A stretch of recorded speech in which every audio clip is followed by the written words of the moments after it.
Okay, so I got another call, another video request, and this time around is from Mr. No Name.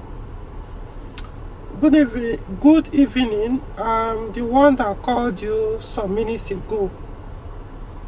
My brother has a Peugeot 406. When he slowed down to climb a bump, the car switched off or went off.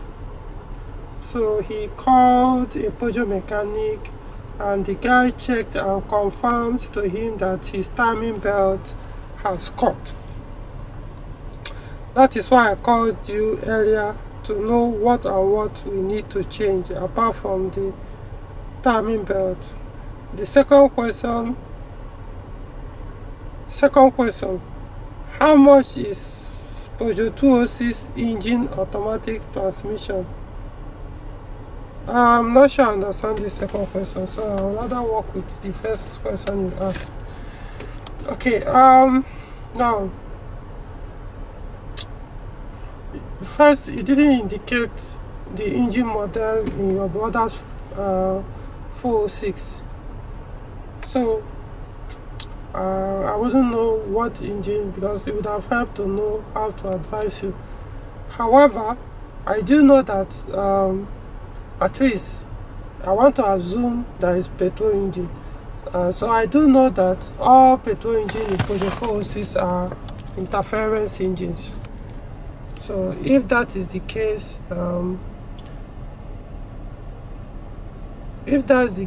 what it means is you are going to spend a lot of money. Now let me put it in a different way. If the mechanic conclusion that your timing belt has cut is correct, I'll put it again. If truly your mechanic conclusion that your timing belt has cut, your brother's timing belt in the Peugeot 406 has cut, if truly is correct, there is possibility, like 90% possibility, that your valves have gone. At least some of them. I'm talking about the intake or exhaust valve, or both of them. Some of them probably have bent, because like you said, the car was in motion before the engine went off. So it's likely, because this is an interference engine. Like I say, all Peugeot 406 with petrol engine, at least that I know of, they're all interference engines. So if your timing belt caught while the engine is running, it's likely going to affect the valves. Not just by affecting, means going to bend them. So you are looking at replacing some of the valves, if not all of them. So, and they don't cost cheap unless you want to buy second hand. So yes, we are looking at changing all your valves, or some of your valves. And what that means is the top must come down. I'm talking about the cylinder head, the engine cylinder head, the one some of the mechanics call top cylinder. You have to remove it. You have to bring it down to confirm the state of the valves. Some might tell you, don't worry, you put another belt and start. I've seen a case where somebody belt in a Peugeot car with interference engine cut, and the belts did not bend. Guess what? Before my very eyes, the engine is supposed to have very, very light and tiny head gasket, metal head gasket, very, very tiny. What he now did was, before this thing, he put 2 thick pepper gaskets. I was even wondering how he was even using that car, because even those thick pepper gasket takes a lot of power from the engine. It renders the engine power useless. Imagine when you put double, the two of them. So that which made the valves to be very far from the piston. So when the thing caught, it didn't hit, the pistons did not hit the valves. Anyways, so I don't know if that will be your case. Apart from the valve thing, you are changing your gasket because you are dropping your top, your cylinder head. So you have to factor in the cost of the original head gasket. I don't know the engine model, it did not state it, so I wouldn't know what to advise on that, since yes, I know the cost of some of the engines, or if not all of them, on Peugeot 406 with petrol engines. I know the cost of most of their head gaskets, but I don't know yours. The next thing is your timing kit, not just the timing belt. Had it been I know your engine model, I will know what to advise.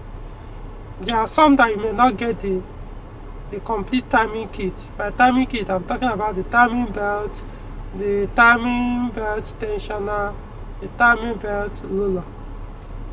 So depending, I don't know which engine we are talking about here. For example, V6 has more than one timing roller, like 3 of them. Unfortunately, we won't even get them new in Nigeria. Why? So you see, it depends. You know, this is just I'm working with information you provided. So if you want, because right now we don't know what made the belt to cut. Either the belt was weak, or the roller was bad and it damaged the belt, or the tensioner was bad and damaged the belt, or the belt, like I said earlier, was weak, was due for changing, and your brother kept using the vehicle. Peugeot said for 4 cylinders, every 4 years, or at least 60,000 kilometers minimum, remove the belt, your timing belt. But some people will prefer to keep using it until it breaks. That's when they will change it. I mean, the process, they may end up spending over 100,000 naira to get the engine to start again. So in my case, if it's 4-cylinder engine, I don't know which engine. If it's EW engine, my advice, change the complete timing kit, the belt, the tensioner, and the roller. Now, I also advise you change your auxiliary belt, because yeah, you may put a new timing kit and with the hope that okay, nothing else happens there in the next 4 years. But if your auxiliary belt, the auxiliary belt is what some call farm belt or alternator belt. If your auxiliary belt cut or break while you are in motion or while engine is running, most times the pieces of it will go into the timing chamber and make your timing to jump. And once it jump, it will damage the valve. It will cause the same harm a broken timing belt will do. So just to avoid having this experience, not just in the near future, probably you can change your timing belt today. The next week, the auxiliary belt will cut and damage your valves again. So to avoid experiencing this thing, whenever, change your auxiliary keys as well, not just your auxiliary belt. Remove the belt, put original new one, change the auxiliary belt tensioner and the auxiliary belt roller. You wanted to know the prices. You didn't state your engine, so I don't know what to advise you on what engine, the cost of the timing keys and the auxiliary keys. So that's the way forward to fix the issue. If your brother had listened, I've been preaching all these things for many years. I'm talking about as far back as 2010. Some of you have read this thing and ignored it. Some of you will be like, oh, it's not my portion. It's not your portion. Oh, it's their portion. Sometimes when people make that stupid statement, all I think about is, if you are a Christian and you are saying it's not my portion, are you not saying God loves only you but hates that person? So it's that person's portion. He's the one that's supposed to be experiencing all the calamities, all the wrath of God. Not you. You are the son of God. He is the son of devil. You make it your portion by the choices you make. You know, by the choices you make. Your choices determines what you experience. Your choice and decision. So when you choose not to change your timing kit or your timing belt when they are due for changing, it's going to be your portion. You don't have to like it, but that's the fact. So I hope this helps. If you have any more questions, including other viewers, if you have anything, you'll find my email and my email address and my phone number, which you can send your question to me via WhatsApp or email address. Alright.